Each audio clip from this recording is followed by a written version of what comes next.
And shalom, shalom, shalom, family. First and foremost, we're going to give all praises to the Most High, Yahweh. All right? Hashem, in the name of his only begotten Son, Yahweh Shai. All right? Right? Hey, peace and greetings to you, family. Everybody tuned in, right? You got your brothers from FOG, that's Fire of God. All right? Right? Yeah, because the Most High, man, he promised, man, that he's going to destroy this place by fire. All right. So all praises, man. And we're here to talk about that in a sense. But hey, you got your brother Captain Azariah out of Jacksonville. Got the Captain Salakia. We got the Elder Salakia Marshall here out of Baltimore. All right. Right. Okay. So we back again as promised. Salakia on the delay in getting back to y'all, family. It's a lot going on, you know, and we want to also be able to make sure you get a, you know, like we want to do the video so it's don't have to come back to it. That's right. But you know, if we have to come back to it, we have to come back to it. Because sometimes there's always things that could be revealed. Or right. Someone else could have another insight or something else that we could add along into it. So it's continuously, you know, edification going on. That's right. We're gonna continue you know, to edify. And like our Elder Marshall said, if we needed to come back again, we definitely would. But we wanted to take the time to make sure that we could get it out, you know, and that Lord willing is edifying in this part 2. You know, this could be the last part in this series for right now. All right. So with that being said, we basically we're gonna pretty much kind of pick up where we left off. You know, the topic who is Israel. So in part 1, we kind of, through the spirit, our Elder Marshall walked us through what I like to call the generation of the promise. You know what I'm saying? Showing you, right, our ancestors, right, and our patriarchs during that time period, so to speak, right, through those generations, right, of our ancestors. That's through Abraham and then through Isaac. Right, and now we were getting into Jacob, right? Right. So that was the point. You know, go back, definitely watch part 1. There's some deep or some meaty stuff in there too, right? And then it's a lot of milk. So definitely go back, family, and check out part 1 of Who is Israel. All right. Also, hey, like it, share it, subscribe to it. All right, chop it up and share it. All right, on Insta Scam. I call it Insta Scam. So like right. and fake book. All right, but anyway, real talk, family. Just share it on social media. Share it on your Facebook, your Instagram, your Twitter. Right, chop it up. Let's get it out here. Let's be a irritant. Let's be a nuisance to the powers that be. All right. Yeah, that's right. Hey, don't be scared. Don't be upset at other people if they don't share or understand the truth. Right. And if you try to explain it to them as best as you can, don't be fearful. Don't be fearful, man. Share the truth. Post it. That's right, man. Sometimes my page got hit with strikes, man. Hey, yeah, Con, we ain't worried. We're not worried. We ain't worried about that. We're not worried about that at all, right? You see what I'm saying? I got a precept too on that, just what the elder said before we get into it. Salakia. So before we get into it, I'm gonna share my screen. real quick for y'all, family. Right, and this is basically what the elders said. Let me get First Timothy.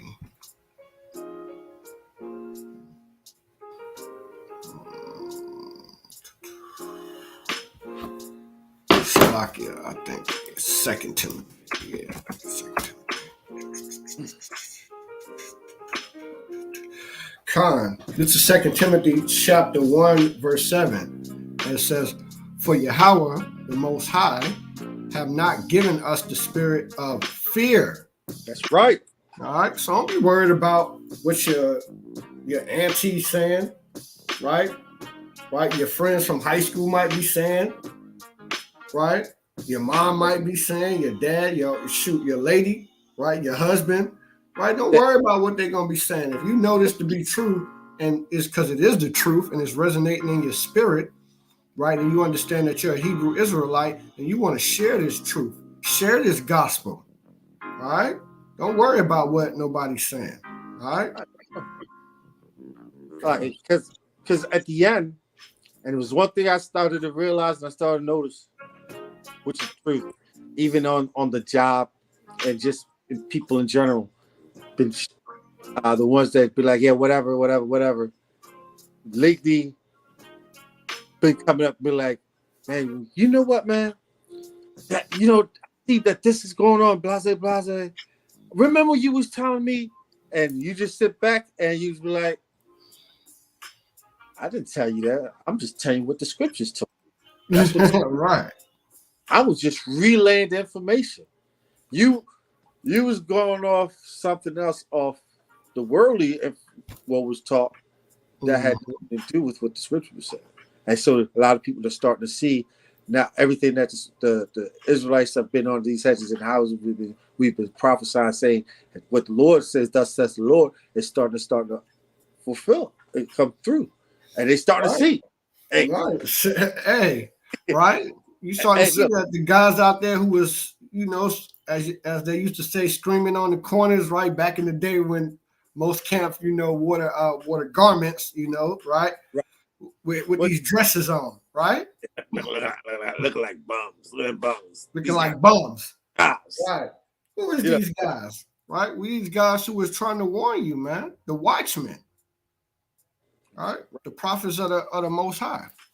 All right. That's who those brothers was. And that's who these brothers currently out there doing this work, right? Including myself and the brother Mashal. That's who we are. We just try to do our part.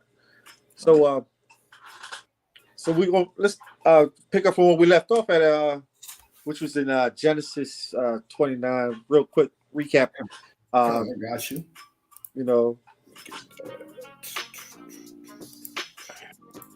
Genesis 29, right? Yeah. It was started verse 18. Because this is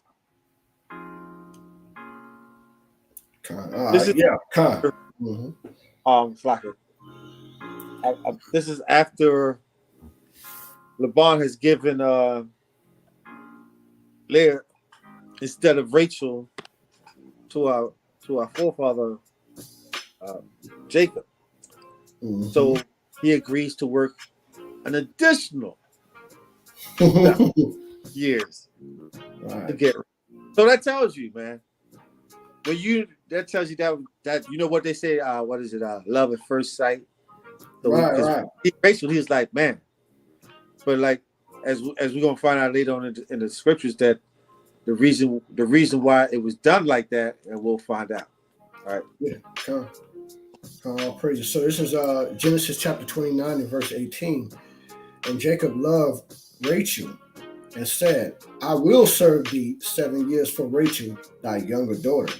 Talking to Laban, right? That's right. And Laban said, it is better that I give her to thee than I should give her to another man. Abide with me. See, and again, man, for anybody want to talk about polygamy, you know what I'm saying, right? This is a man, he's willing to give both of his daughters to this man. Right. That also shows another thing too, that your father your biological father, if he so happened to be in your life or be in the picture, he's the one that's supposed to be picking the husband for you. Woo! That's a cut. You know, Absolutely. because I'm sorry, but as much as the people don't want to hear this, especially our women in the truth, because women make y'all making bad decisions out there. That's right. It's just what it is. Bad decisions making where if if your dad was finding that man for you, it'll be work out better. And the reason I say that because 80% of what 80% of divorces there in America are initiated by women. That's right. Absolutely. So bad decision making, ladies. Yeah, you're gonna make a bad decision, and that's why your father should do that. And I got a Right, precept too on that. right, Real quick, barbecue right. shot. This is uh this is Ciroc. I think it's Ciroc 7. Oh, one. Yeah, let me That's, see. Where's there we go. Ciroc 7. is about giving Yeah, your watch this. daughter All right. sweetie matter. This is Ciroc 7 and I'm gonna start at 23, right? Has thou children, instruct them, and bow down their neck from their youth, which means put them in subjection. Okay? Make them understand that you're the father, you're the mother, right? Right. They gotta show you that respect. That's bowing down their neck to you.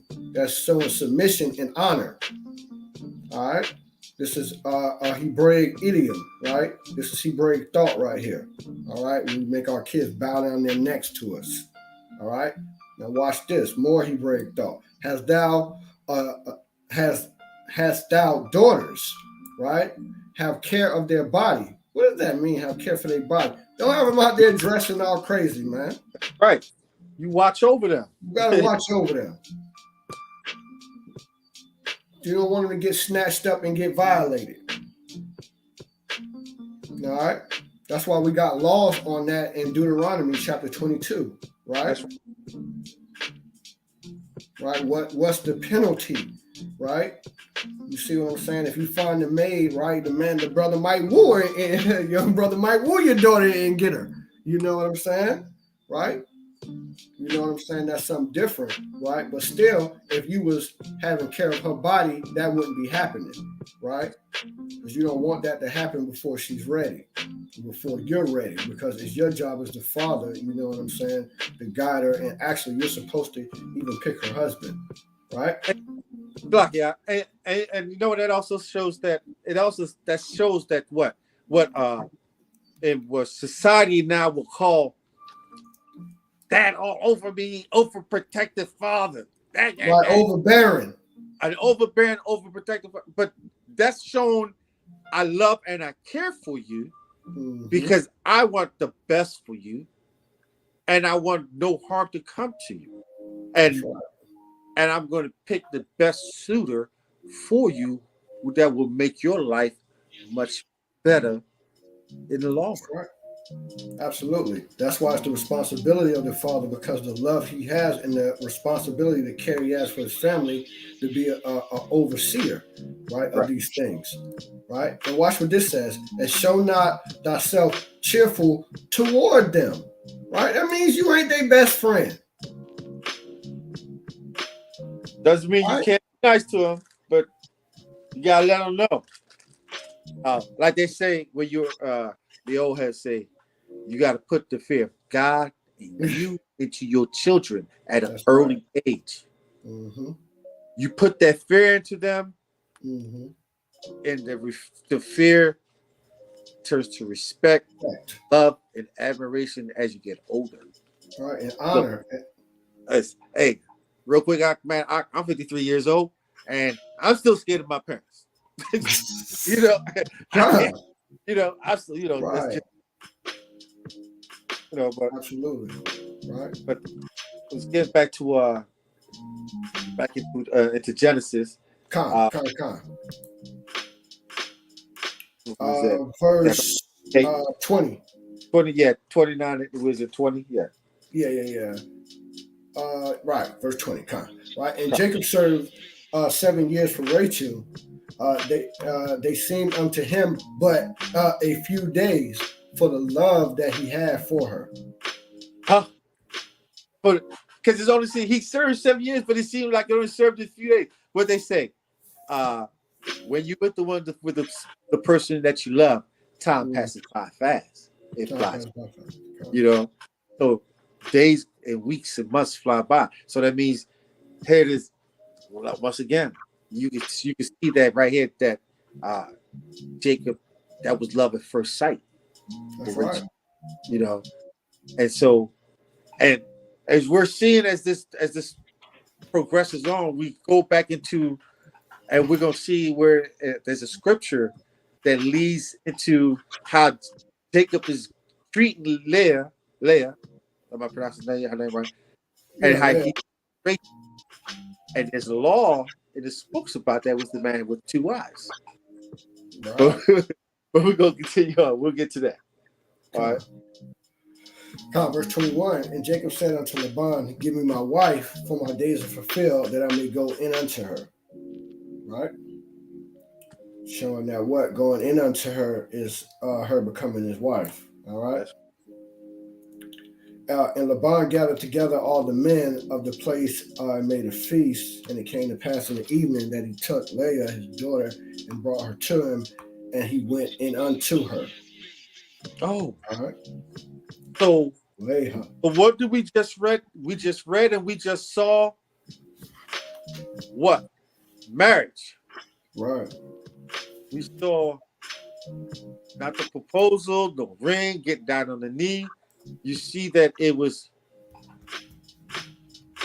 basically a business arrangement agreement between the father and his son-in-law. That's right. And where sex is the consummation of the marriage, where that is the marriage. That's and right. then after that you have the feast. Or the That's feast, right. and then the marriage, whichever one's going. But sex is the marriage, but the sex is the key part. And that is marriage. Right. And this is traditional how we did it. They have the feast, right? And during the feast or the ceremony, they go into the marriage chamber, and the husband, he goes in unto his wife. And all right. There is the marriage right there. That's right. Right. Come. Right. And Laban gave unto his daughter Leah Zilpah, his maid, for an handmaiden. So here it is. He gets Leah as a wife, and also Laban also gives Leah a handmaiden. That's right. And so she's going to be important as the story continues along also. That's right. Absolutely. This sister, this person right here. Right. Yeah. Right. And it came to pass that in the morning, behold, it was Leah, and he said to Laban, what is this that thou hast done unto me? Did not I serve with thee for Rachel? Wherefore then hast thou beguiled me? And Laban said, it must not be so done in our country to give the younger before the firstborn. Right. So here it is. He's saying, our tradition, the oldest get married off first, and then the younger. So I'm not going to give you my younger first. You're going to get the older. Then you want if you want the younger Rachel, which I know you do. You just put the time in. Put down extra 7 years in. That's right. Right. That's right. Whatever it was. That's right. He had our brother Jake, man, our forefather, in the trick bag. Yeah, he had him. God. All right. So it says, fulfill her week, and we will give thee this also for thy service, that thou shalt serve with me yet another 7 years. All right. And Jacob did so and fulfilled her week, and he gave him Rachel, his daughter, to wife also. All right. So a week each day being a year. All right. What was that? Right. To fulfill her week, you wonder why it says week here, but it's 7 years because each day in the week is a year. Right. Right. Okay. And so here it is. Our forefathers has what? 2 wives. That's right. 2 wives. Wow. If it was so bad, this is the progenitor of the nation, the holy Israelites. The holy Israelites. Wow. If having multiple wives was so bad, why? Why?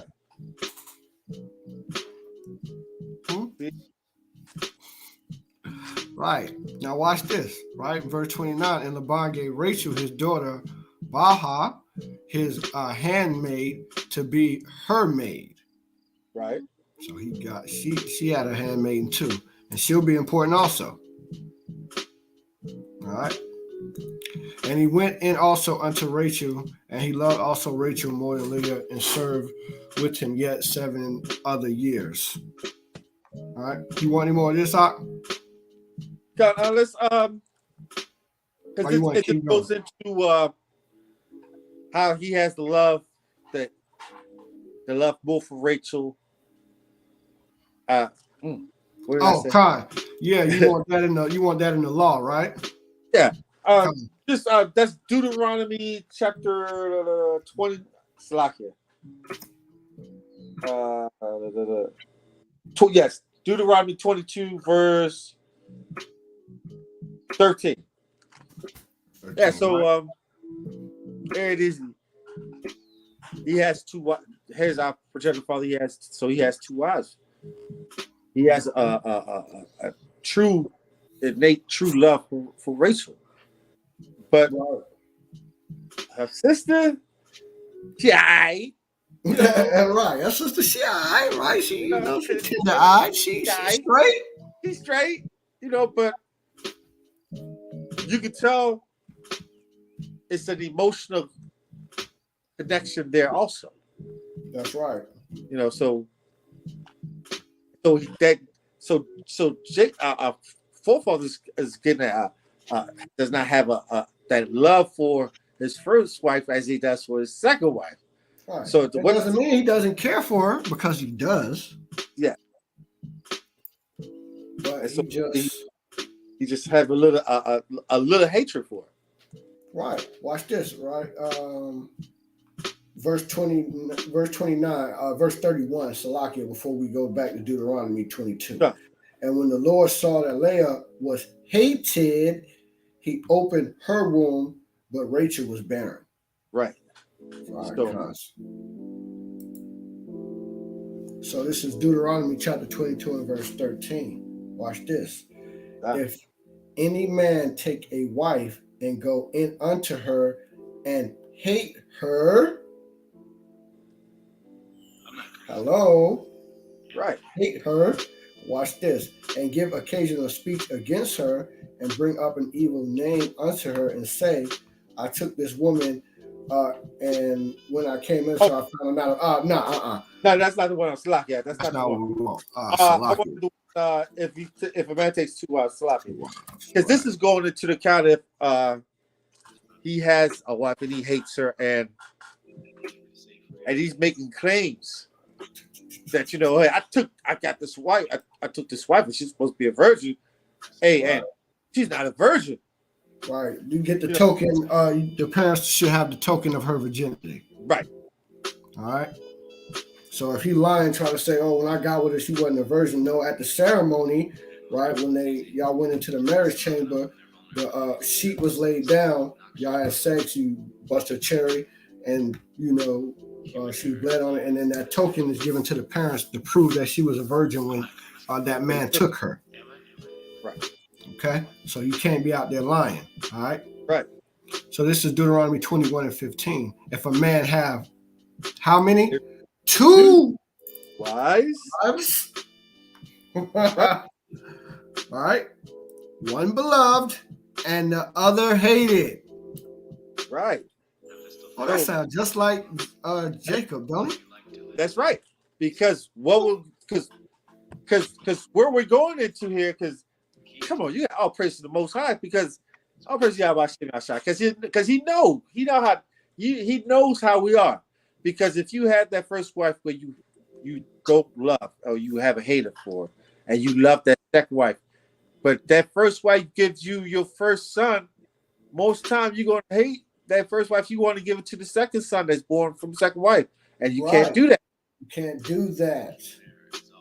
You cannot take that away from that child's inheritance. Watch this. Watch the scriptures say.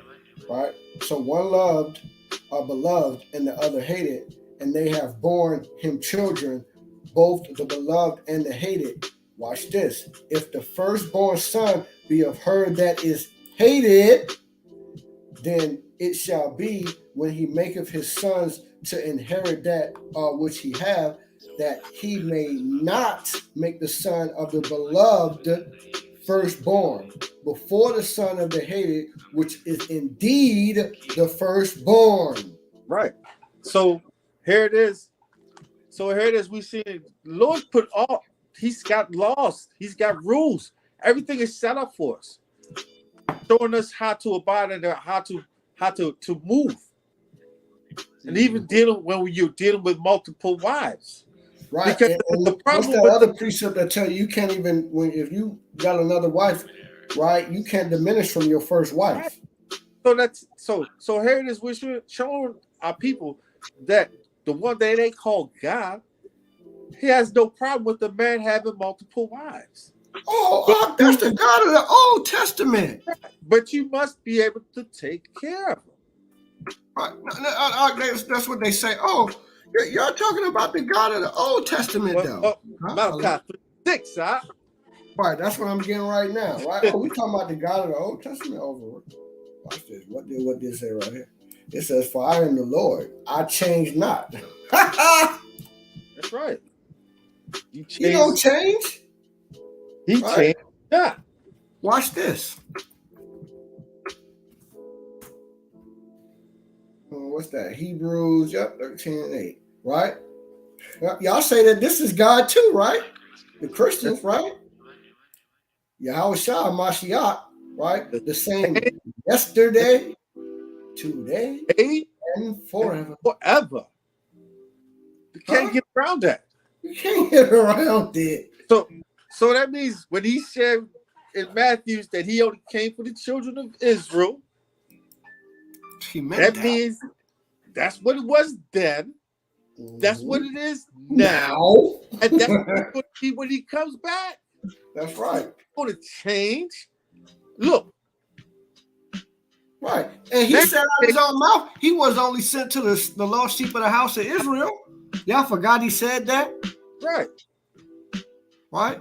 And he don't change. So when did the multi-ethnic Christian church come in? Vocab? Right. Huh? Sister Cherry? It doesn't. Right. G-Man, J-Man, all you Christian apologists and all you fake pastors out there. God. Lying, bro.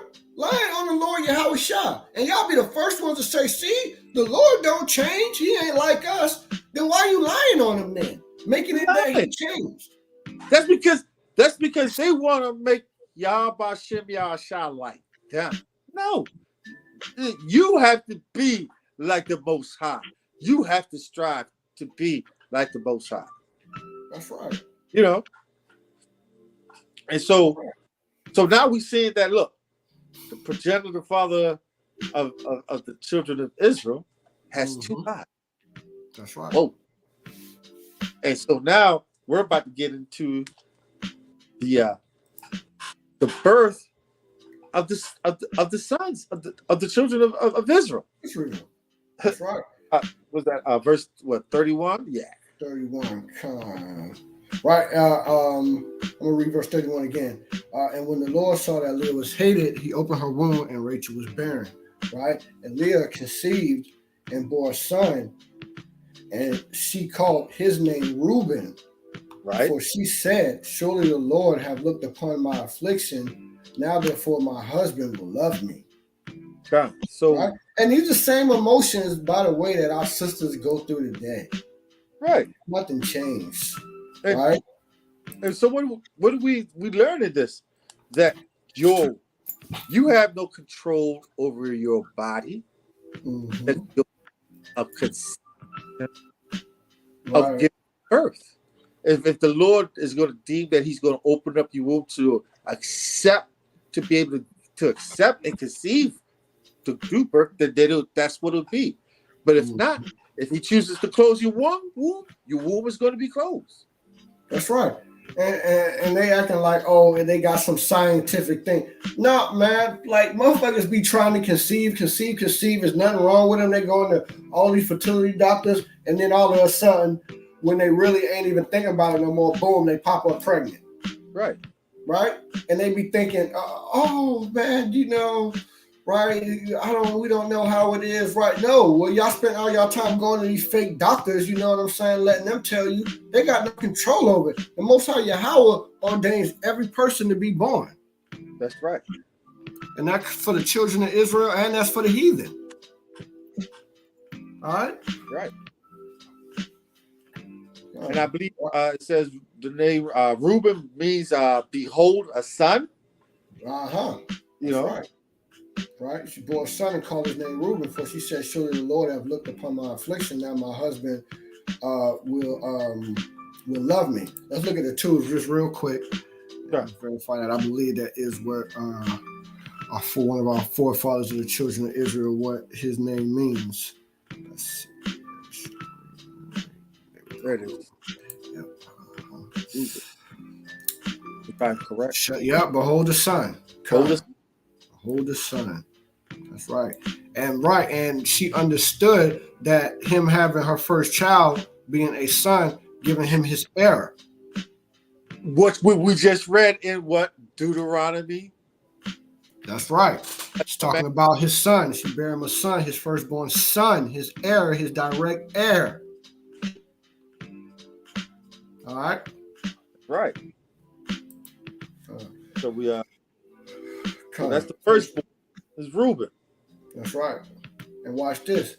And then she conceived again and bore a son, and said, "Because the Lord have heard that I was hated, he have therefore given me this son also." And she called his name Simeon. And his name means heard. That's right. Because the Lord has heard me. Heard. All right.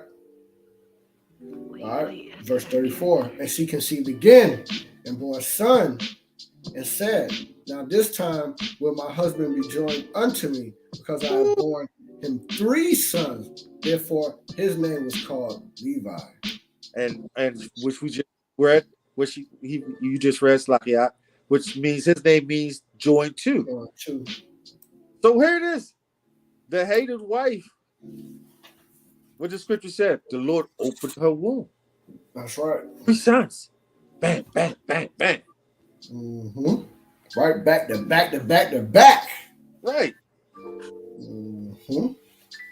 Mm-hmm. All right, verse 35. Now she conceived again and bore a son, and she said, "Now will I praise the Most High Yahweh." Therefore she called his name Judah and left barren.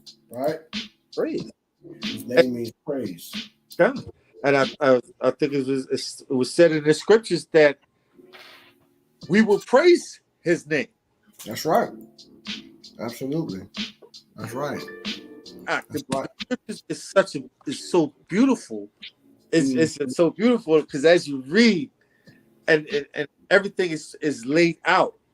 Right. And you understand that there's also deeper meanings behind, and it's the characteristics of the particular tribes too. Right. Right. With this, right? Levi being joined to, right? Who are they joined unto? And particularly they're joined unto the Most High Yahweh, because they're his priests. All right, and praise, right? Because first of all, we're giving all the praise and glory and honor, right, as the head tribe, the tribe of Judah, right? But then we're also praised by our brethren. Yeah. All right. That's what it says in Genesis 49, right? The scepter shall not depart from Judah, right? So here it is. We saw the first four sons born. Mhm. Reuben, Simeon, Levi, and Judah. That's Being right. born from there. So Mhm. we're entering into the next chapter, and we're going to see something that's going to happen with Rachel. Because remember, the Lord opened Leah's womb and closed Rachel. That's right. Watch this. Uh-huh. So verse 30, right? And when Rachel saw that she bore Jacob no children, Rachel envied her sister and said unto Jacob, give me children or else I will die. Mm. She understood. See, our sisters understood, man. You can't bear a man a child. That's a curse. Hey, what's that song going around that is going around on TikTok? I seen it. She understood the assignment, right? Mm-hmm. Assignment. Look, she knew that she had this man here. That's right. This godly man. That's right. This powerful melanated brother. Right. And what was her desire? To give her husband a child. That's right. Preferably a man child. A male child. Her. Mm-hmm. Her desire was towards her husband, was towards her man. And what? And pleasing him. What she said? Right? She said, and then give me children, else I will die. Give me children, or else I will die. Look. And now this, and what these young ladies saying now? What's the new term that I hear from these women? What they say? What I hear say? Oh, excuse my language, family. But what I hear them say? Fuck these kids. Right. Kids. They ain't trying to have kids. They ain't trying to mess up their figure or some shit, right? They trying to do that. That's because they're not with their husbands. That's right. They're not with the person they're supposed to be, because they've probably been around with. They've had 5 husbands. God, absolutely. They probably had 5 husbands within the past month. Mm-hmm. Because look, hot girl summer keep overlapping. That's right. So we hear the dead hot girl summer, Lord willing, through the Spirit. Right.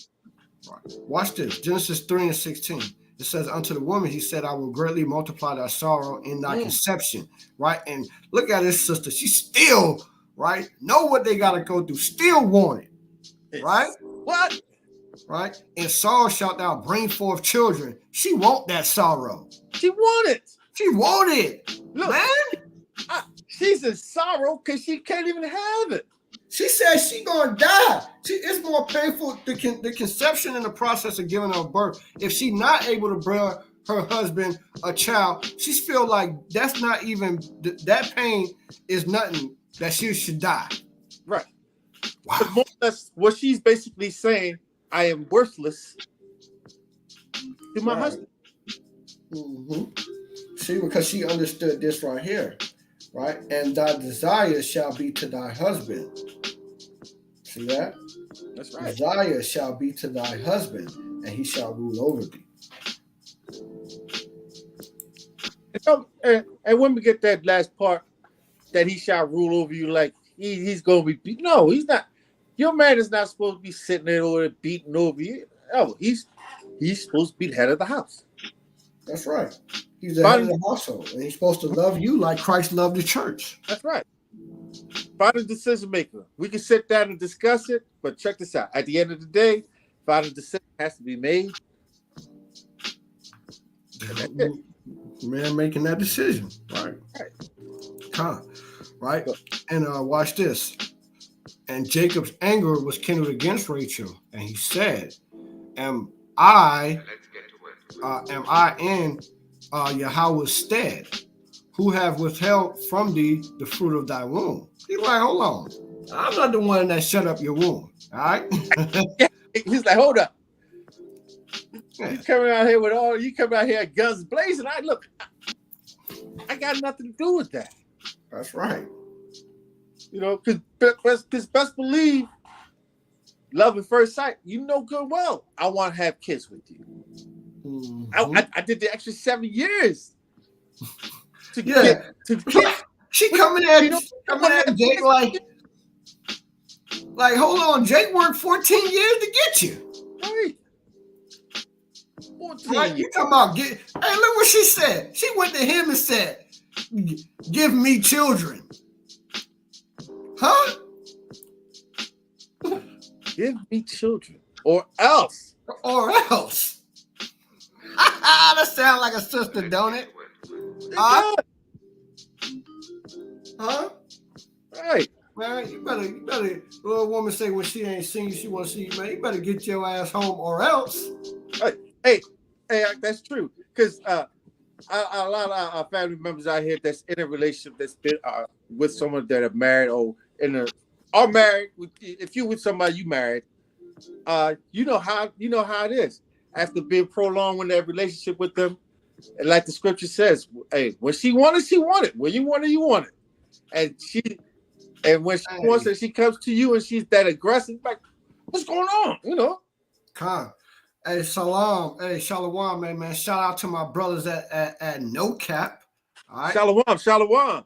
Mighty brothers doing a great work, man. A nation of kings and priests, because that's what we are, man. Shout out to these brothers. Right. All right, all praises. Okay. Right. But yeah, that sounds just like Jake, man. That sister, right? Right. She like, give me children or else. All right. Carl, let me share my screen again, Salakia family, and let's get back to it. All right. And Jacob anger was kindled again against Rachel, and he said, am I in Yahweh's stead, who have withheld from thee the fruit of thy womb? And she said, behold, my maid Baha, go in unto her. Oh, and she you see that what she said, yeah. Right? You heard what she said. Mm-hmm. Y'all heard what she said. That's not a mistake. You heard exactly as you heard correctly. Exactly what she said. Mm-hmm. Let me see something. Let me get this in there. Let me see what the NLT say real quick.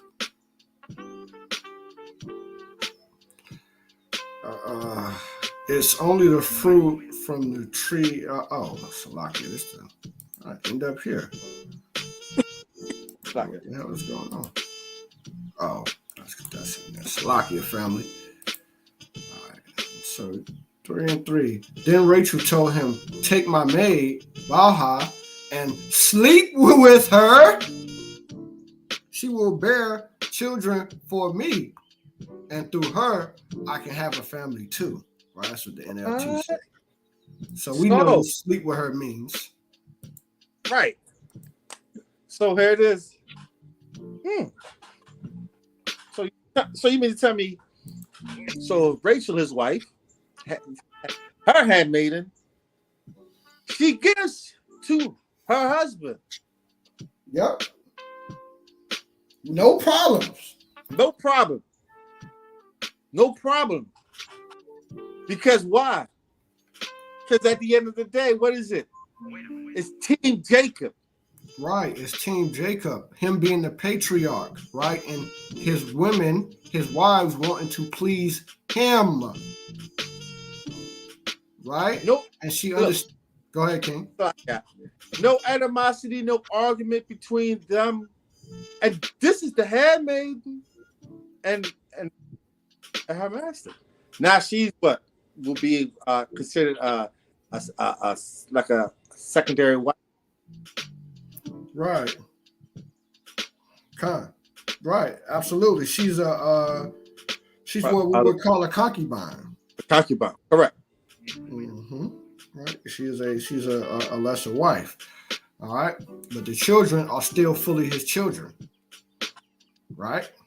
That's right, because we know through Numbers 1 and 18 that through we understand that the lineage is determined by the seed of the man. That's right. All right. Con. Hey, Salakia, hey, can you take it for just about 5 minutes, real quick, King? Con, yeah. Con. Hey, the Elder Marshall is gonna take it. I'm gonna leave this up. I know you can't adjust it, but I mean, I'll actually. How much can you see? How many verses can you see right now, King? I can only see verses 35 and 6. All right, hold on. Let me I'll make it a little bit smaller so you can see more verses. Is that better? And that takes me to 14? Yeah, con. All right. So where did we left off at? Oh, Salakia. We was at we don't went too far. So we were at verse 4. Verse 4. Right. But we had just finished 4. So I'm gonna bring it down to 5. Yeah. So you got 5 through like 10. All right. I'll be back. Go ahead and handle your business. I'm just gonna mute. Yeah. So I'm gonna pick it up. We was in Genesis 30 verse 4. And she gave him Bilhah, her handmaiden, to wife, and Jacob went in unto her. So here it is that she gave her handmaiden, and Jacob went in unto her. So like we said, and we understand that what Jacob went into her, so that means that she became his lesser wife or his concubine. Card here to explain our cashback match. And We what? match all of And Bilhah conceived and bare Jacob a son. Discover exceptional. And Rachel said, God has judged me and has also also heard my voice and had given me a son. Therefore called she his name Dan. So this is the birth of Dan. And Dan, his name means a judge. Verse 7. And Bilhah, Rachel's maid, conceived again and bare Jacob a second son.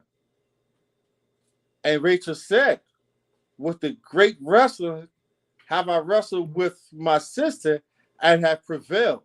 And she called his name Naphtali. And what does Naphtali means? Naphtali means wrestler. So here it is. Rachel was basically is in competition with her sister. She's in competition with her sister, trying to please her husband, to fulfill and give all her womanly needs to her husband, which is giving him of seed, giving him as children to bear off, to bring that nation to the fruit of that man forth. All right. So this is Genesis 30 and verse 9. When Leah saw that she had left barren, she took Zilpah, her maid, and gave her Jacob to wife. So here it is. So now we're looking at Leah. Leah's like, okay, hold up now. Now that she's like, look, I'm barren, I can't seem to have any more kids. What does she do? She calls her handmaiden and she gives it to Jacob. And she's like, look, take her to be your wife for another wife. So now here it is. Oh, so we have progenitor father. He has what? 1, 2 wives, 3, 4 wives. 4 wives and so forth. 1, 2, 3, 4, 5, 6 children. So we have half of the tribe of Israel is already being born right now.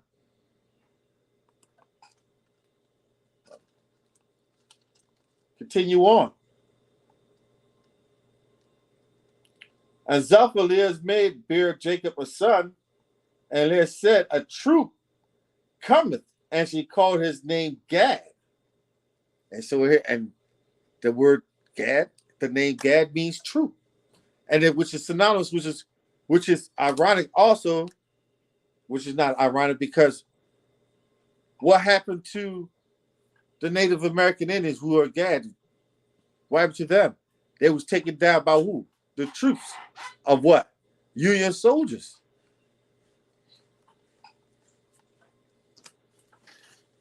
Continue on. This is verse 12. And Zilpah, Leah's maid, bare Jacob a second son. So here it is. We're back here in Zilpah. Zilpah is Leah's handmaid. So we already had, she's already had four. Leah already had four, if I'm correct, if I'm keeping track right. And so her handmaid has already had one, go to have a second one. And Zilpah, Leah's maid, bare Jacob a second son.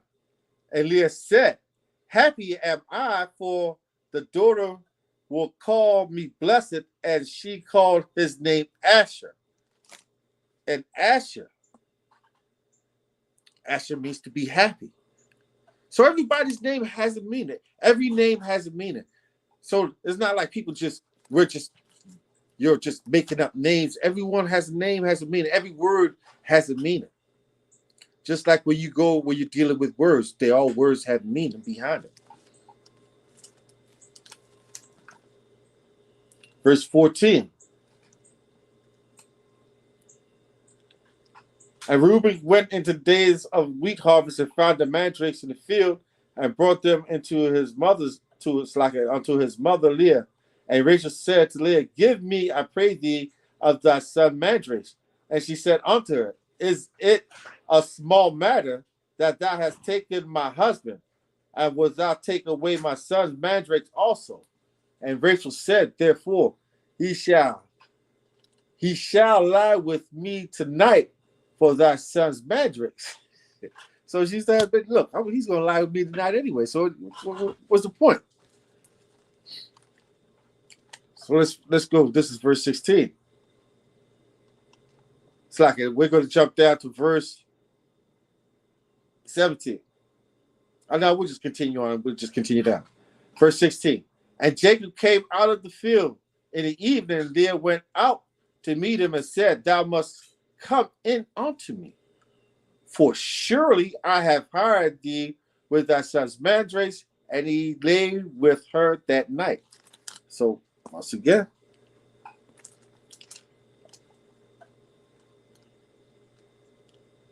Slacky fam, I just lost my place.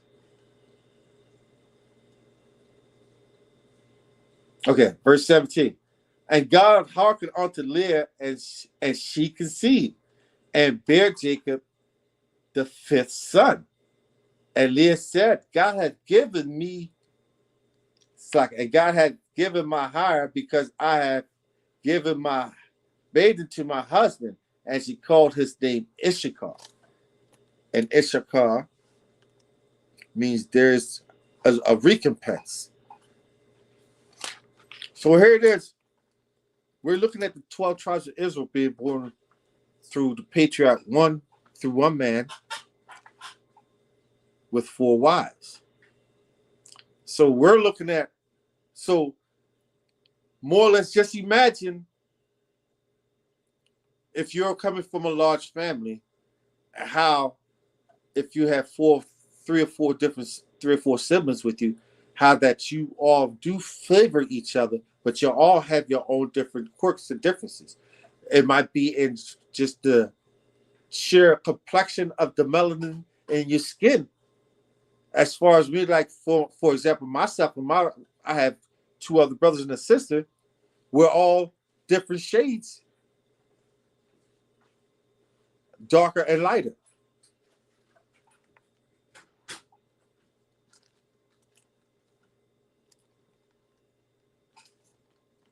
Continue on verse 19. And Leah conceived again and bare Jacob the 6th son. And Leah said, God hath endured me with good dowry. Now will my husband dwell with me, because I have borne him 6 sons. And she called his name Zebulon. And Zebulon means exalted. Verse 21. And afterwards she bare a daughter, and he called her name Dinah. And you see this the first time that you're going to hear about Dinah, but you do not hear too much about Dinah. Because as you read on and understand the scriptures, it's dealing with the 12 tribes, and it's dealing with the patriarchy. Not just strictly with the patriarchy, but also dealing with the women also, who are falling underneath the men.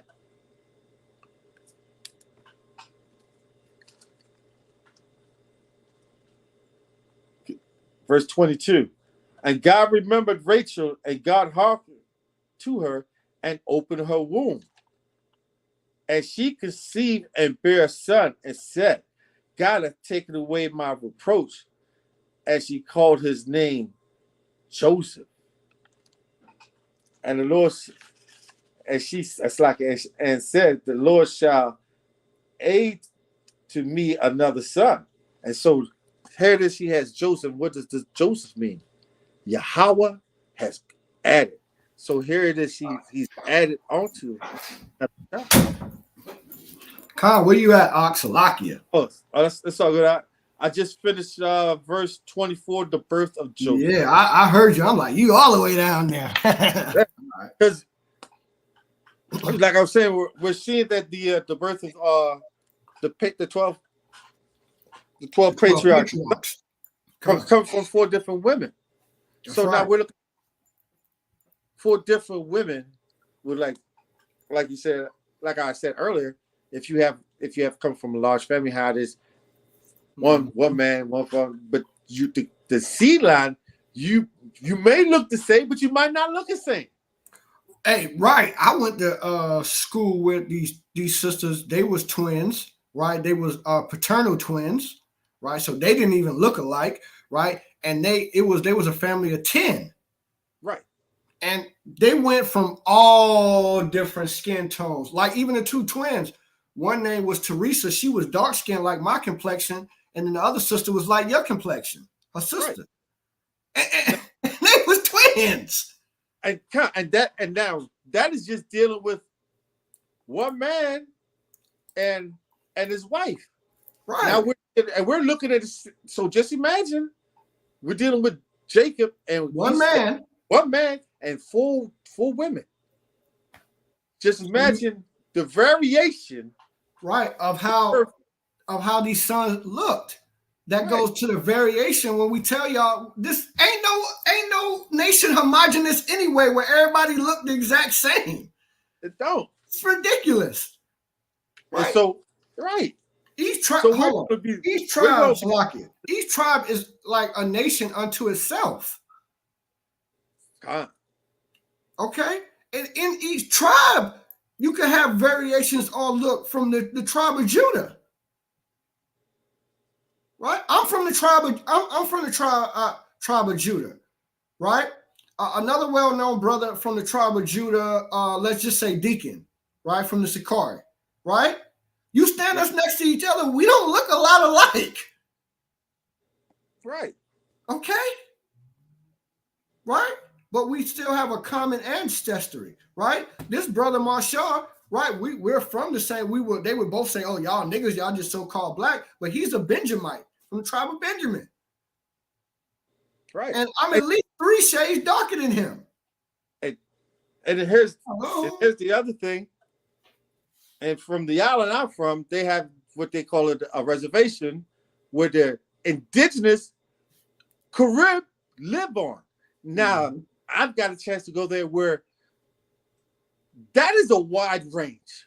That's a wide range. And by the way, those were Tainos. Tainos, Baricua. That's Northern Kingdom. By the way. Look, hey, and ranging brothers, I seen brothers looking like my brother right here. Captain, the strong captain right here, from his complexion to the Puerto Rican Pica. But yeah, that's right. What That we say, good the Puerto Rican Rican, suave Puerto hair, Rican. or to the hair like sheep's wool. That's right. And by And the way, that's in the scriptures too. You can read in the Song of Solomon where the sister from the tribe of Issachar, Solomon's wife, he described her hair like goat hair. So get out of here. right, That's a dagger. that's the That dad. show you Issachar Ben had hair like that. Yeah, because what? Right. That's because we had different we had a different woman as part of our each tribe coming forth. You That's see right. what I'm saying? All right. From four different women, right? Like the elder is basically trying to paint the picture. If you could have a family that's the same mother, same father, they have 7 to 10 kids, and you can get a wide variation on how these children look, right? Pheno characteristics and skin tone. That's right. Okay. Now imagine one man with 4 different women, the range you'll have within that nation. Yeah, but the fake Jew will tell you, yeah, all of Israel, they was blonde hair and blue eyes, white man. Yeah. It was this. It was that. It's ridiculous, man. Come on, but where you wanna pick up at, Ox Locky? Left off at 30 and 24. What I left off at? I think you guys just had read Joseph, I think. Joseph. Yeah, Joseph was the last one. Okay, yep. Verse 23, and she conceived and bore a son and said, God hath taken away my reproach. And she called his name Joseph and said, the Lord shall add to me another son. Mm-hmm. Right? Come on, let me make this. So that all count. That is 11 sons, mm-hmm. 1 daughter. But she said, hold up. And with Joseph means what? Yahweh has added. Yahweh has added. That's right. And she said, he will shall add unto me another son. Sound like she prophesied right there, by the way. Yes, but it's 11 sons. Hold up. So let's go to you want to go get to the birth of your forefather, huh? chapter what verse is that? Chapter 35, verses 16 through 18. God. Like the brother said, it's like she prophesies. Mm-hmm. More or less so it says, because what verse we say? What was that verse? Chapter 35. Verse, where we at? We started verse 16. Verse 16. Oh, okay, come. Salakia. Yeah, all right. Yep, that's what we want. Right, and they Salakia, verse 16. And they journeyed from Bethel, and there was but a little way to come to Ephrath, and Rachel travailed, and she had a hard labor. Right, we all understand what that means. And it came to pass when she was in hard labor that the midwife said unto her, fear not, for thou shalt have this son also. Right, which she prophesied. And it came to pass as her soul was in departing, for she died, that she called his name Beani, but his father called his name Benjamin. Right. Okay, because she called him what? Ben Onai, which means son of my sorrow. That's right. I was about to get that to show that. Mm-hmm. But that's right. Okay. See that? That means son of my sorrow, right? Right. But Benjamin,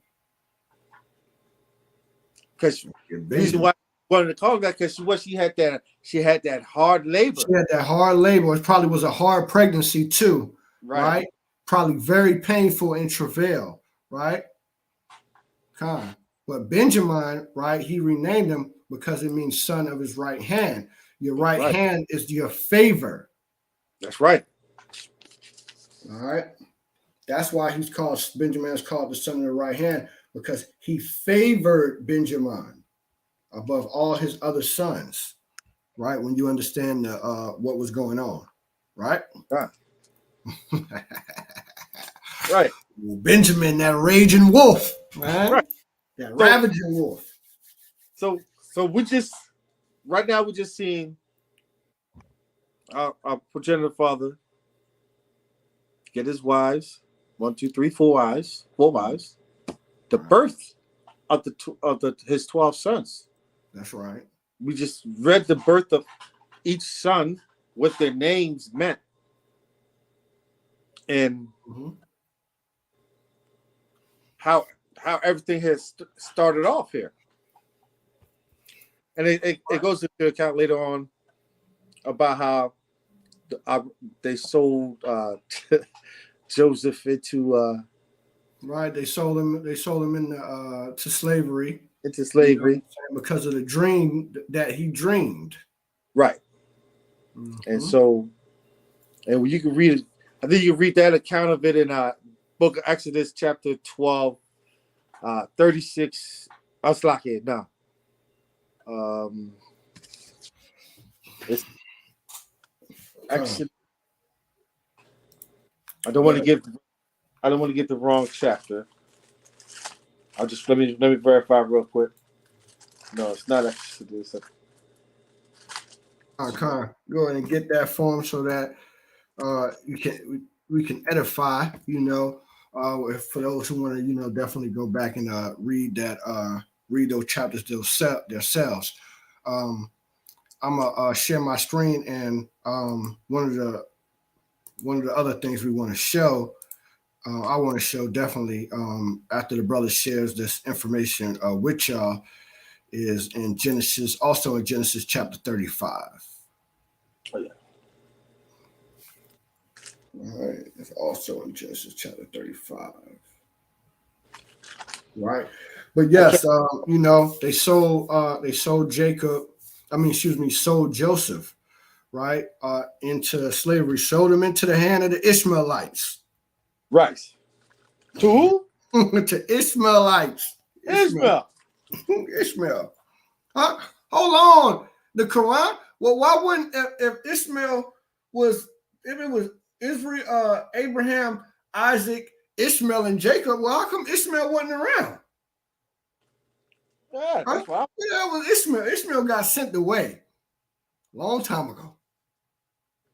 All right, because he said what? In Isaac shall thy seed be called. That's right. Oh, Slacky, real quick, if you want to read that account of Joseph being sold, that's in Genesis chapter 37, verses 12 through 32. You get the account and how everything went down and how he was sold into slavery. So we're gonna move forward a little past that point afterwards. Let's go into Exodus chapter 1 and 1. So now, because we just see the birth of the marriage of, like I said, of Jacob, the birth of his son, and the beginning of was the beginning of the Israelites. That's right.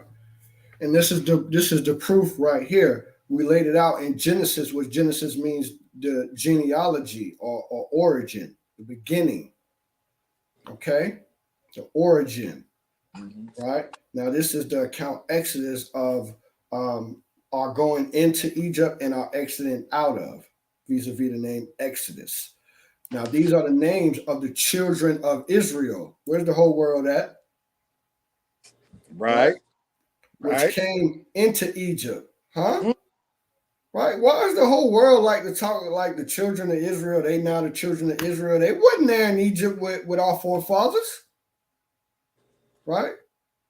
Every man in his household came with Jacob, right? Their forefather, their father, right? Reuben, Simeon, Levi, and Judah. First four born from Leah, right? Issachar, Zebulun, and Benjamin, right? Dan, Naphtali, Gad, and Asher, right? Verse 5.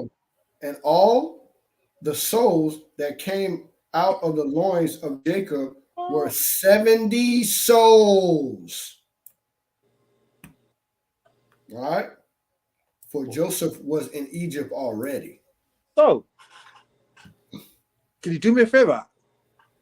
What's up, King? Let's look at that word loins of Jacob.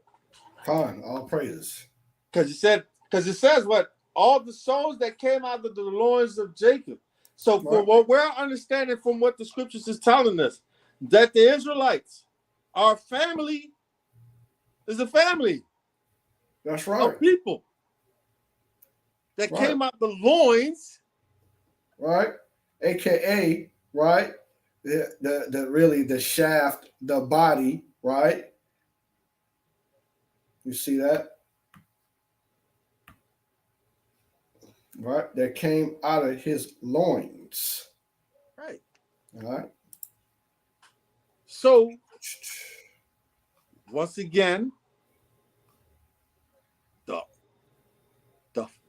man is the giver of the so-called of the life with the seed, giver the seed of life. That's right. That's right. The woman, which conceives, which means takes in the seed of the man. That's right. She nourishes, takes care of it, and she brings forth that life. That's right. We both got a part. None is greater than the other. None is less than the other. We both need each other. That's right. The man, he's not without the woman, neither is the woman without the man. All right, y'all. So y'all see that. And I think that's the conception that a lot of people have with the Hebrew Israelites that, you guys just male chauvinists. You don't believe in a woman. The woman needs to shut up and be quiet. No. We don't, and nobody is saying that. When do we ever just sit around and say, all you women just need to do is shut up and be quiet? No. But the household operates in order, right? So the woman, she's supposed to learn in silence. I mean, she's supposed to learn from her husband, quietly sit there and learn and let him teach her. And then being in subjection to him, she should know when to speak. If she wants to speak and her man is speaking, she should ask permission. These not hard things. It is not. Right? That's the saying is that the husband is the head. He rules over her, but that doesn't mean he gets to treat her like garbage. All right? And the woman is very important because it was only one man, but it was 4 women that produced the nation. But the woman ain't important. The woman's important. So that they tell you that all you need is one man to start a nation.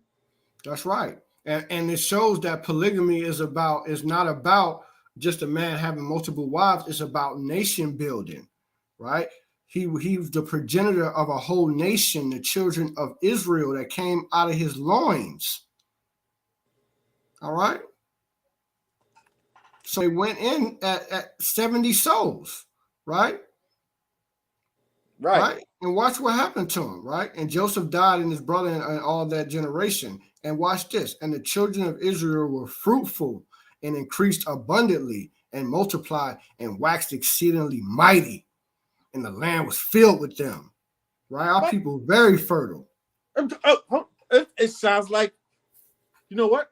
It sounded like the same thing that happened like right after slavery was so-called, ended. Deconstruction. There was boom. It was like, look, we suppressing these Negroes. They still just keep popping kids, having children. That's right. Be fruitful and multiply. We can't stop them from multiplying. Can't. Right? Hey, like we always say, Jake just gonna have some. I'm just gonna go meet Short and just with you. Yo, she pregnant. Yeah, man. With no attempt. No, really, and Esau struggling. All their birth rates number for these Caucasians is down, right? And we would probably already be able to outnumber these devils, man, if Esau wasn't so fucking crafty, right? Right, and he done tricked the majority of our community, right, into believing that it's okay to murder your seed, right? So we just see that Israel came into Egypt, what? 70 souls strong. Mm-hmm. All right. We know that they're going to be in Egypt. They're going to work. We know that later on there's going to be a Pharaoh that does not know Joseph and all the things. They're going to put hard taskmasters, burdens on us. We know this. And so everything that's going to go, this will transpire. And with Moses leaving and everything else that happens. Right. So this is the children of Israel. Now I want to show one more thing because we basically about done and we're getting ready to close it out. We ain't gonna overload y'all, but we wanted y'all to get this milk, this good information. Now let's show lastly on my end, and then if the elder of course has anything, I just want to point out this is the changing of his name. I guess that would be that 38, right? Oh, that was Genesis third try. Oh, is it 36? 35. Oh, 35. Salakia, right. Genesis 35. Right. Genesis 35, and here we go. Right. And verse 9. Yeah. Right. And Yahweh appeared unto and the Elohim appeared unto Jacob again, whom came out of Pandaram and blessed him. And the Most High said unto him, thy name is Jacob. Thy name shall not be called any more Jacob, but Israel shall be thy name. And this is important for people to understand because a lot of people get lost because as they're reading the scriptures, they will see Israel, and then they'll see Jacob. And when you got to understand, when you see Israel and you see Jacob, they're synonymous with one another. That's right. It's a distinction without a difference, right? Because what did he say? He said, "Thy name is Jacob." Right. And I believe if you want to read the account of the wrestling with the angel, that would be Genesis 32 and verse 28. And when it goes into the account where he wrestles all day, all night with him, he's like, with the angel, he's like, look, I'm not letting you go until you bless me. That's right.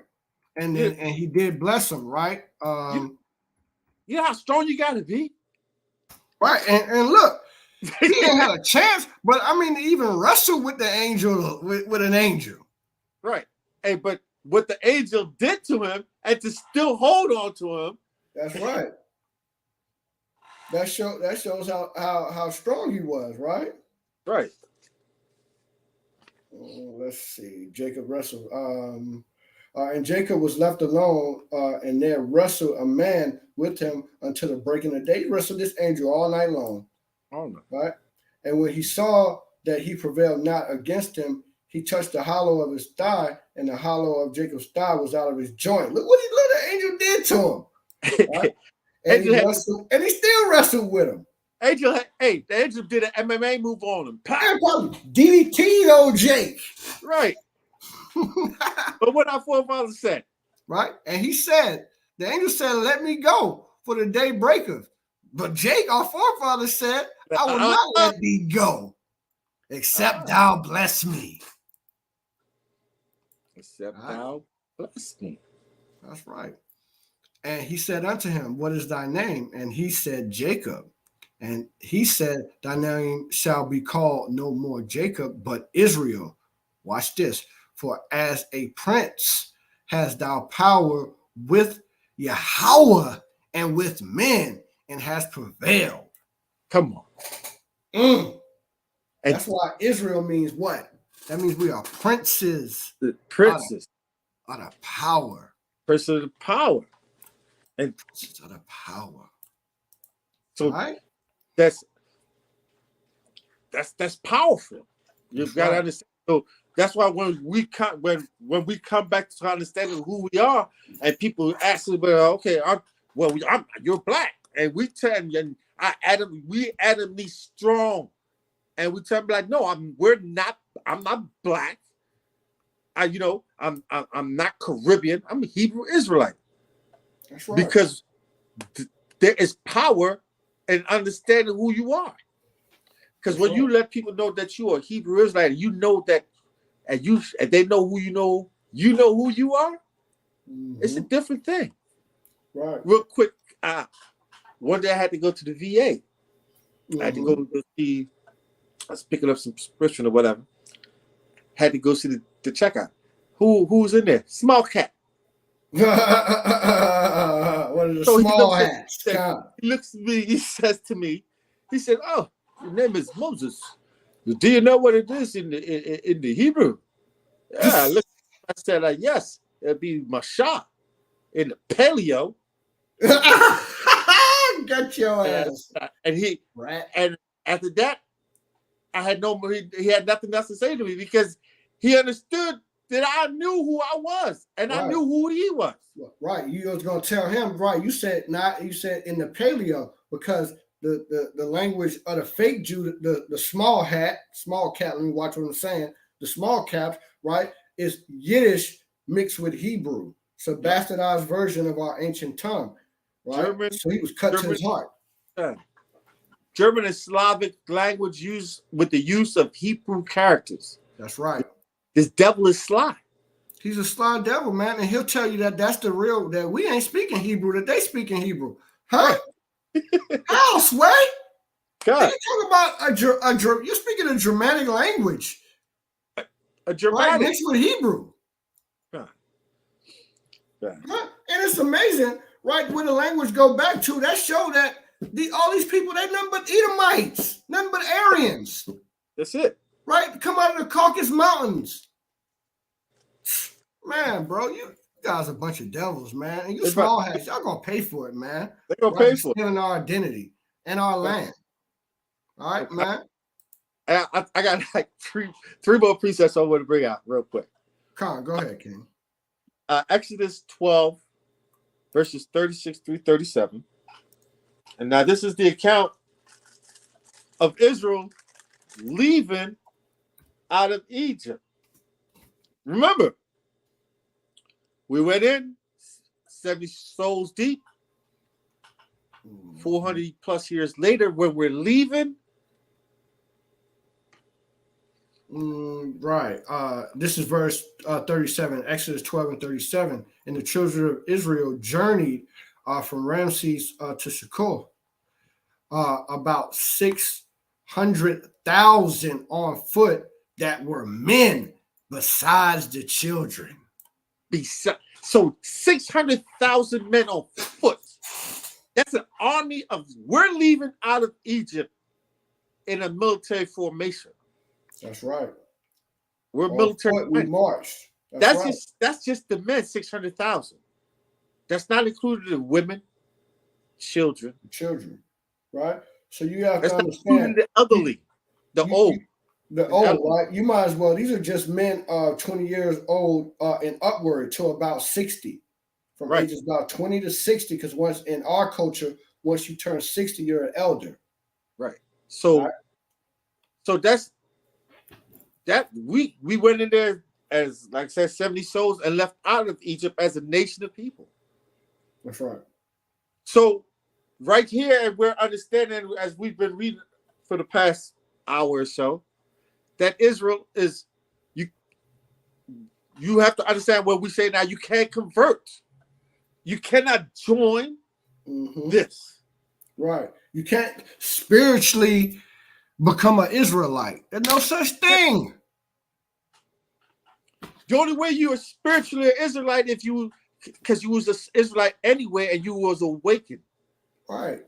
Because the term being an Israelite, you're awoken to who you are. That's right. Being an Israelite is not something you convert to, it's who you are. It's your ethnicity. Okay? It's your race.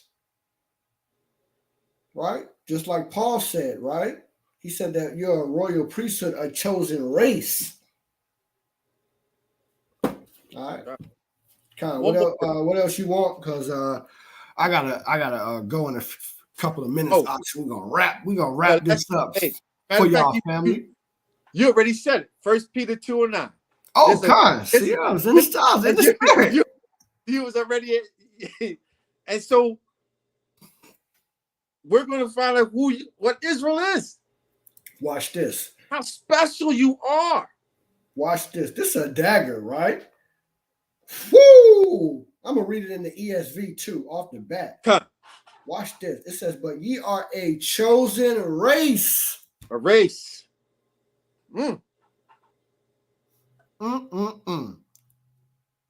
Just like we went in 70 souls as a family, came out a great multitude, a nation, a race of people.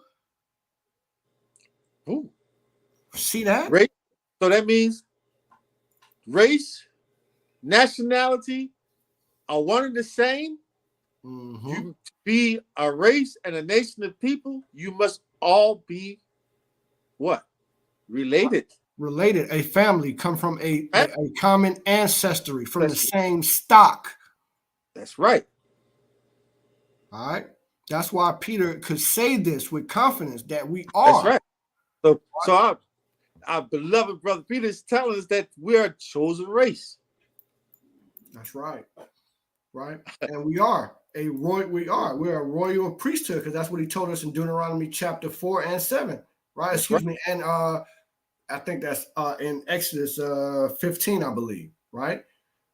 Or I think it's 19, right? It says, but a royal priesthood, because we to him a nation of kings and priests. Mm-hmm. Royal, kingly priesthood. That's right. Kingly priests. That's our nation. We're kings and priests at the same time. Right? Watch this. But in holy nation. Holy. Ooh. Separate. Holy means separate. And when did they become separate? When the Lord what? Deuteronomy 76. That's right. When he chose them, right? Right. And Leviticus, I believe that's 20 and 24, that he separated us from the rest of the nations. Right. All right. Let's finish this up. So a royal priesthood and holy nation, a people for his own possession. That's a cut. Hold up, I thought it was the whole world. I thought he loved the whole world. That's what y'all say. Where's the whole world at? Well, he said he only loved his race. They're his possession. See, he said his own possession, that you may proclaim the excellencies of him which called you out of darkness into his marvelous light. So it's his race, his nation that's supposed to be proclaiming his excellencies, not you heathen. Like that. Right. Right. He didn't call nobody else, and he only called us out of the darkness. All the rest of you nations is in darkness, and he don't care. That sound like the God of the New Testament, is y'all saying, and we reading in the New Testament? Oh, because how do you get? What do you need to get out the dark? When you're in the dark, what you need for the dark to get out the dark? You need the light. What's the light? The light is Yahweh Shai, and the light is this word.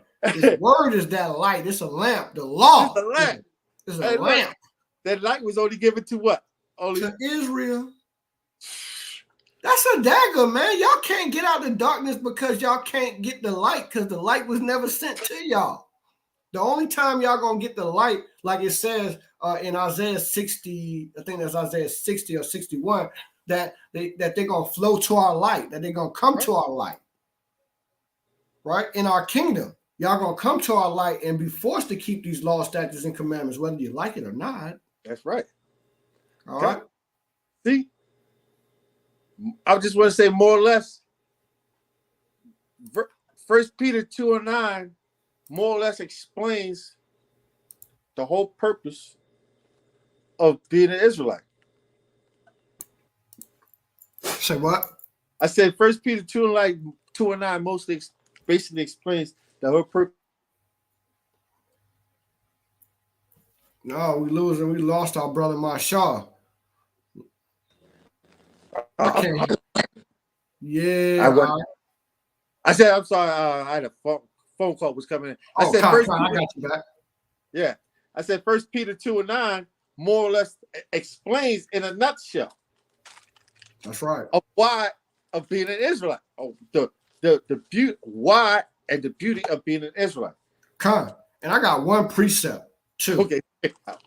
And this is the last precept I got. And then if you got anything else, and then we're gonna go ahead and close it out. We had an hour and a half. We ain't gonna overdo it with y'all folks. So I'm gonna share my screen. I got this one more and this is just to piggyback on what our elder Marshall just said, right? So this is Romans chapter 3. You know what I want, right? Huh. It says, what advantage have the Jews? By extension, the Jews, this is talking about the whole nation. All right. It's talking about what advantage is there to be an Israelite? All right. And of what value is the circumcision?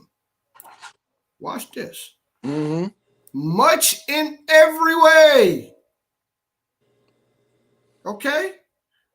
To begin with, the Jews were entrusted with the oracles of Yahweh. Wow, this is the ESV. This ain't the King James. Look how the ESV rendered that. Entrusted Entrusted with the nobody else was entrusted with these oracles but the Israelites. That's a dagger. Hey, remember when we got to that age of like, hey son, here's the key to the house. Don't be letting everybody else in. Right. I'm entrusted with the keys. We got entrusted with the keys to the kingdom. That's right. Entrusted, right? The KJV says, but we're committed. But I like that ESV that says that we was entrusted to us. All right? Not to nobody else. All right? Again, the NLT says the same thing. Entrusted, right? What does that word entrusted mean in the real quick? Kyle, let me get that. If we could just get that let's get this last little bit of edification that we're entrusted, right? Watch this, see what that means, right? Committed unto, commit to be committed to put in trust with, to be committed to one's trust. Oh, what's the last thing? Believer. Woo! To entrust, to think to be true, to persuade, to credit, to place confidence in of the thing believed. Hebrews. That's a dagger. Faith. Right. Watch this. Watch this. What it says. Used in New Testament of the conviction and trust to which a man is implied by a certain inner or higher. I don't know. It's like I thought I was about to say something else. Yeah, I thought I was about to say something else. But the point is to be entrusted with the thing. All right. All right. And it was given to the Israelites. The Israelites, by the way, to the Jews. Okay. So the Israelites was entrusted the word of God. They are the children of God. That's right. They are, as stated in Exodus 4:2, Israel is my first son, my first son, what the Lord says. Right, he's my firstborn. Yeah, as it says in Exodus 19:6, we're a kingdom of priests, just like it says in 1 Peter 2:9. Hey, right. Look, Israel. He said, Israel, mine elect. Is mine elect. Right. So when we tell you, and we're out there, we're telling our brothers and sisters, our Yakim and Aquas out there, hey, let's come back to who you are. Stop calling yourself black. Stop calling yourself African American. Stop calling you all these names. Stop calling yourself Puerto Rican. Stop calling yourself all of these things. Call yourself who you are.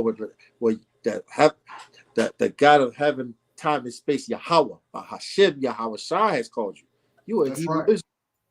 From your Watch this. Right. I got one more precept, and we're gonna close this out. But absolutely, right here, what our elder Marshall said to y'all, man. Y'all royal priesthood, man. Y'all peculiar people. Y'all princes of the power, right? Young men, you are prince, and young sisters, y'all princesses. All right. Watch this, right? This is Romans 9, right?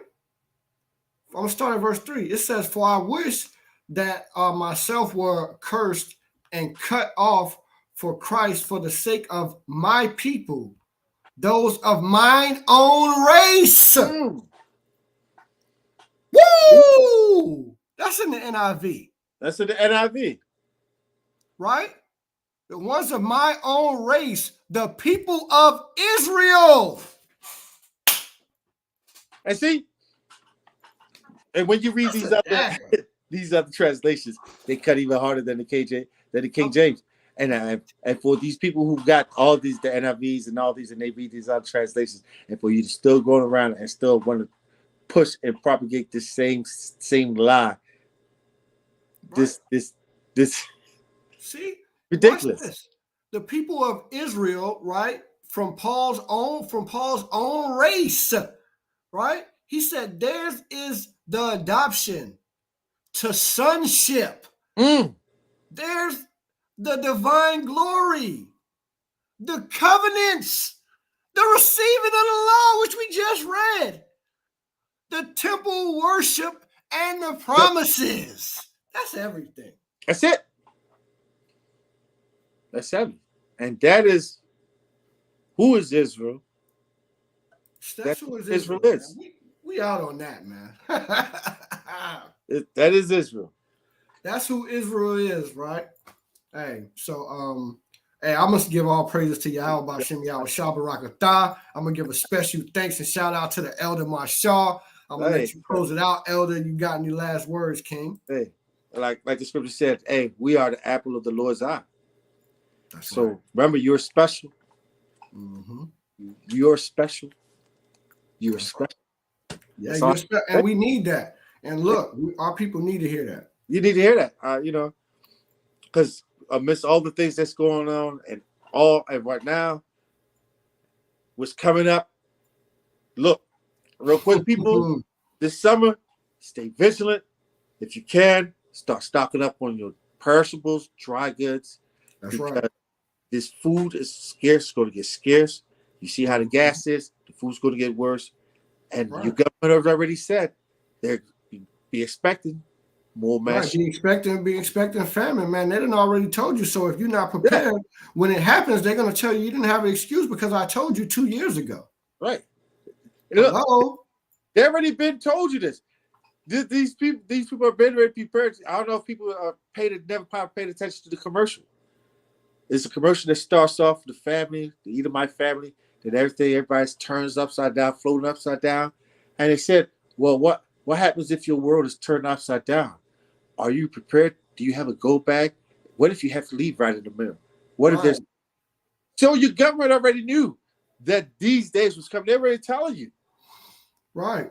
That is going to be some hard times we're living in. So, nation, we're not trying to peddle fear and say have a spirit of fear, but we were just telling you while you have the opportunity and the ability, prepare yourself, brothers, right? Have a plan for your family, right? What you're going to do, what places you may go, have, different material that you might need ready. We're just saying, be prepared. That's right. And like you brought out earlier, the Lord didn't give us the spirit of fear because he told us everything that was going to happen. So why be fearful if I already gave you the insight? If I know what's going to happen, I should be prepared for it. Just be prepared. Hey, if whatever happens, happens. Hey, on that note, fam, I had to give all praises to Yahweh, Bashem, Yahshua. And all praises again to the Most High. With that, we're going to go ahead and close this thing out. Until the next time, hey, we coming back either Sunday or Monday. Sunday or Monday is now going to be the schedule for our next class.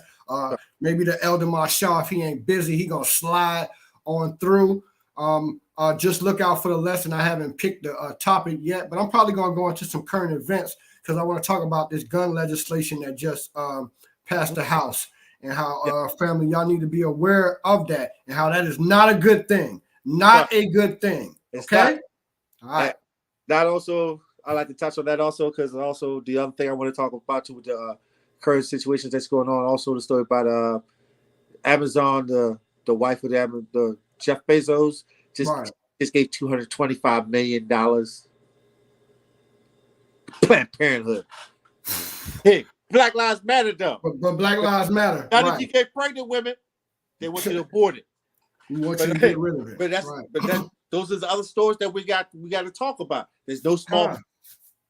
So Sunday, either Sunday or Monday, when we come with that class, it's going to be probably more or less a current events type thing. We'll probably talk about multiple topics, maybe get into something specific if it just come organically through the spirit. So look out for that. It'll probably just be a basic current events class, either Sunday or Monday. But with that, fam, again, we're going to give all praises to the Most High and Shalom. Shalom, fam.